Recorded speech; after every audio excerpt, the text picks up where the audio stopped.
Good morning, Packers fans. Aaron Negler here with your Packers Daily Chat, coming to you live on the Cheesehead TV social channels. It is Wednesday, day 2, Packers minicamp there on Ray Nitschke Field.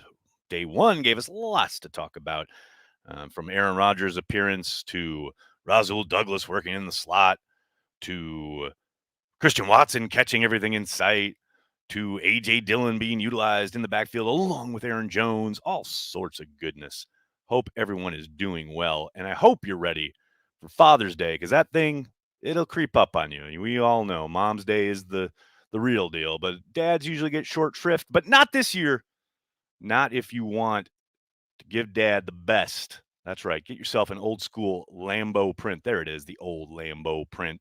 You want to do that for dad, a great classic alternative to the usual photography based sports posters that get relegated to the basement or man cave. These prints look like art. People love hanging them in a den, a living room, or a professional office because they're old school and sharp from a design perspective. Head to ballparkblueprints.com. That's ballparkblueprints.com. I'll throw up the link here in a second. You know you want to do it. Use code CHEESEHEAD for 10% off, people. That's code CHEESEHEAD for 10% off. And they don't just have these lovely prints, they got all sorts of cool merch with that design on it. Make sure you check it out. Again, code CHEESEHEAD to get 10% off. The link is in the chat and will be in the description of the video once I'm done. Hope you're all doing well. Good morning to everybody. Good to see so many regulars. Look at all these fine folks hanging out right now. Big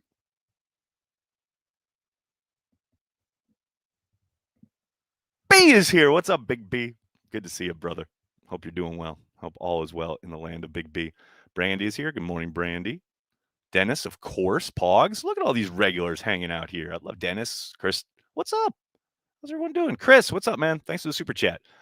Loved hearing what Rodgers had to say, from touching on the Tay subject to his optimism on the line and receiver core. Love to see this side of him.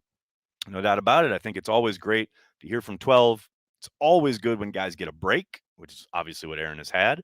You come back with a renewed perspective and a refreshed kind of vigor, right? I think you definitely heard that from 12 yesterday, and I'm with you. It was very refreshing to hear him and get his take on things. Always good to hear from 12. Jeffrey, what's up? Hope you're doing well, man. Hey, Aaron, biggest takeaway from day 1 of OTAs? No one got hurt. That's it. I know Rashawn Gary, I think, got shaken up just a little bit during a 2-minute session. But other than that, man, there's not a whole lot to take away. They're doing jog throughs. Very little of it, if any of it, is at full speed. I know there are some, competitive periods, but for the most part, it's dudes in shorts running around. I just don't want anybody to get hurt. Like I just mentioned, Rasul Douglas was working in the slot. We'll see if that continues today. It could be as simple as, hey, Rasul, let's run you in the slot today and see how it goes. Maybe just something they're trying out. Maybe Jair is back in the slot this afternoon. There's just not a ton to take away from minicamp, other than it's just great to have all the guys together again. The young guys in particular are the ones who need these sessions. It's good to get them a little bit of time with Aaron Rodgers prior to the summer break. But yeah, for the most part, man, there's not a whole lot to take away. The one thing, and I talked about this on the radio yesterday afternoon, the one thing I'm trying not to think about, but I can't stop thinking about, is David Bakhtiari working with the rehab group the same way he was working with the rehab group last summer. I'd be lying if I said I didn't, and I know Matt said, well, it's been the plan. They're obviously going to be cautious, et cetera, et cetera. And I get it, man. I get it. But baby, it's hard not to have a little bit of doubt gnawing at the back of the head there, and just a little bit. I'm just talking like just a touch, just a little bit of worry creeping in there. That's all. That's my takeaway. I just, as far as like the football of it, there's not a whole lot you can glean. I mean, I know Dwan Winfrey had a nice touchdown catch. Jordan Love had a nice 2-minute drill, although he did benefit from a ball that bounced, ricocheted, and probably should have been intercepted. Continue a drive. Sounds like Danny Etling was flinging it around the yard, but for the most part, you're not going to gather a whole lot football-wise from these sessions. It's great, like I said, to have everybody in town. Great that nobody got hurt. But yeah, that's the thing, that Bakhtiari thing is going to bug the shit out of me for the next month until they get to camp and we see what's what. What's going on? Carl, good morning. Shadid, how are you? Good morning. Accidental Hero, good to hear from you, buddy. Haven't seen you in a while. How you doing? Hey, Nags, who's your favorite rookie interview? I enjoy hearing these guys after watching their tape. Pappies. So far, I got to say, no one has really jumped out at me as far as a good quote yet. They're very clearly, PR'd up, so to speak, and a lot of these guys get, practice in front of the media when they're in their college days, especially if they're from bigger programs. So um, we'll let that shake out a little bit first. I got to let these guys loosen up a little bit because right now you can tell they're all in, cliche mode. So they don't want to say anything to mean anything to get taken out of anything. And I understand that, totally get it, but maybe hopefully we get around these guys, and it'll be nice when I get to Green Bay and I can talk to these guys a little bit more organically than just watching them on a video. So right now the jury's out on that one. Dustin, what's up, man? Crazy Rogers said Royce Newman got even bigger. I mean, that year 1 to year 2 jump is a real thing, especially if you're hitting the weight room. A lot of times guys will pack on some pounds, especially up front. Got to get bigger, hopefully without a loss of mobility. Love to see it. It's going to be a big year for Royce. Let's see. Do you think they had that same worry at draft time? Butch, the Packers aren't worried about it. They have more information than I could ever have, or any of us could ever have. They know what exactly is going on with David. We do not. So I don't think they're worried about anything. They have the information. So, yeah, I think if you're asking, like, would they have drafted as many offensive linemen if David was fine? I don't think that would have changed much, considering his age and the need to keep, stout up front. I think Brian's really smart to draft offensive linemen every year. If you go back to Ron Wolf talking about one of his regrets was not paying as much attention to the offensive line as maybe he should have, especially later in Favre's career. What's up? Amari train. Choo choo. Patrick, I hear you, man. Bull Durham has a scene where the vet teaches the rook how to talk in cliches in interviews. Accidental Hero, that's a phenomenal. I love that scene. That's the scene that starts with Nuke walking down the aisle in the bus saying, and then he sits down and he's like, I fucking love winning, man. I love winning. It's like better than losing. Yeah, that's a great scene. We're so used to guys coming back from ACLs, good as new, with no issues. Sucks that this is happening to 69. I'm right there with you, Steven. And it is, a really unfortunate kind of roll of the dice, just fate, basically. Bakhtiari has to be the one, right? It is annoying as hell. There's no doubt about it. And I'm not annoyed at David, obviously, but just that he's still having to work through this. I hate it. I hate it so much. For him, for the Packers, it's just the worst. Dustin, what's up, man? Do you think Lazard is holding out for a bit more money in case his spot as number one wide receiver lacks production this year? No, I don't. I think I made a whole video about this yesterday. I think Lazard is just trying to take care of himself, take the summer for himself, and then come back, get ready, do camp, and then hit the ground running when the season starts, put up a bunch of numbers, and get a big bag next offseason. I keep seeing people talk about like he's angling for some kind of extension in Green Bay. I don't think that's the case. I think he wants to play this year out and pump up those numbers. Without Devontae in the lineup, he wants to, he's going to be involved in the offense as one of the big time guys that Rodgers trusts. He's going to get his, especially without all that production going to Devontae. It's got to go somewhere. And I don't think it's going to be, okay, now we just throw it to Lazard, but he is going to get a hell of a lot more looks. And he's going to get the opportunity for a hell of a lot more production, so that he can turn around next offseason and go, okay, free market, what's up? Now, maybe the Packers make some overtures about wanting to keep him around and trying to sign him to a most likely below market deal. But I got to think that, man, he, like I said, wants to pump up those numbers and then see what the market will bear. Because you look at what MVS got paid and you look at what the wide receivers in general got paid this offseason on the open market, can make some bank with Aaron Rodgers throwing him the football. There's zero question.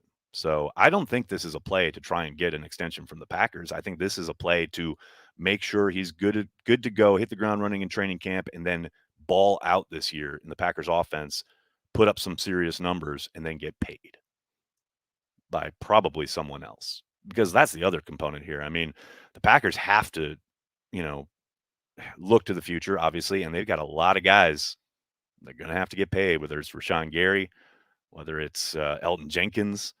They got some serious dudes they're going to have to pay. And unless Lazard is amiable to a serious hometown discount, I don't think Lazard's going to be one of them. And I think he knows that. And I don't think there's nothing wrong with that. He's just being smart about it. That's all. Oh boy, Chris. Draft day, greatest movie ever. Just kidding. Don't block me. Chris, why you got to antagonize me? It's a Wednesday morning. We're having a lovely discussion. Why you got to go there? Dustin, thanks for the super chat. Nags is the GOAT. The GOAT! Wait, I thought that was Jamal Williams. Is Big B still here? He will not let this slander stand. Big Daddy Cool Breeze, what's up? BJ Raji sighting at Austin Straubel. I feel like there's been a BJ Raji sighting at Austin Straubel Airport every summer for the past 10 summers. One of these years, baby. One of these years. Big B, Lazard is going to be a Bronco next year, unfortunately. Most likely, man. They'll probably pay him. I think that makes a world of sense. Offense that he knows, coach that he knows. Wouldn't be surprised. Free agent edge possible? Clayton, yeah, I think they'll keep their eyes open. I don't think they're going to sign someone just to sign someone. I think they will most likely. Now, I'm not saying this is lock solid, obviously, but I think most likely they'll go into camp with what they have and try and get a kind of a good handle on who can do what and where the deficiencies are. Because look, I know to us sitting on the outside, we look at Rashawn, we got Preston Smith, and then after that, there's a lot of question marks, right? As far as guys who haven't done a whole lot in the league. I mean, I know Garvin got some play last year, but it's long on potential, short on production so far, right? But to them, they've got so much more information on these guys. And I have to think the fact that they haven't kind of bolstered that position, they like what they have, and they will probably go to camp and get into pads and see how guys operate and see what they're up to and where their strengths are. Maybe at some point in camp, they look to bolster that position if they don't like what they see. And or, of course, the other possibility is that there's injuries, right? If there a guy or two goes down, then, but, Randy Ramsey coming back. I know he had a really good, strong start to camp last summer. Garvin, like I said, he got some exposure and some playing time last year. We'll see. And they got a rookie throw in the mix. So, we'll see. We'll see. But I do think they'll take a look at what they've got first in pads this summer prior to making any moves there. Now, I say all that, and, probably Tom Pelissero will tweet something out later this afternoon. The Packers signed an edge. So look forward to that. Jeff, what's up, man? I love that our QB is unique and complicated. So much hate on the interwebs. Yeah, I'm glad you brought that up, Jeff, because, I get painted as a Rodgers hater quite a bit, and I love Aaron.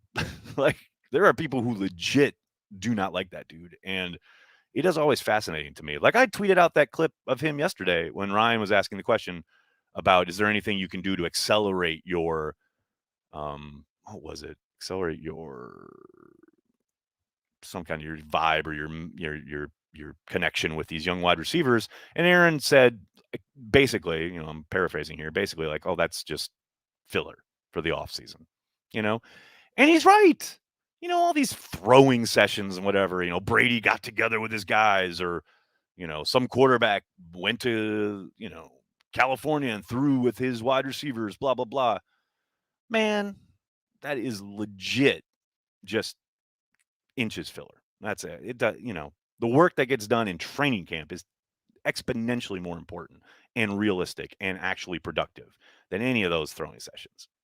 And I kept waiting for him to harken back to, after the lockout back in 2011, after they beat the Saints, and he said, if only we'd gotten together for off-season workouts, we could have put up 40. Because like Teddy Bruschi and all these guys on ESPN were going after him because he didn't get together with his wide receivers. That's the other thing. He's never done that. Like, now all of a sudden he's going to do it? It's so funny to me. But yeah, like, so I put that clip up, and there was some like people like, oh, he's so selfish. No, he's not. Shut up. Like, people are just like destined to hate the dude. If like they hate him, they're going to hate on him regardless.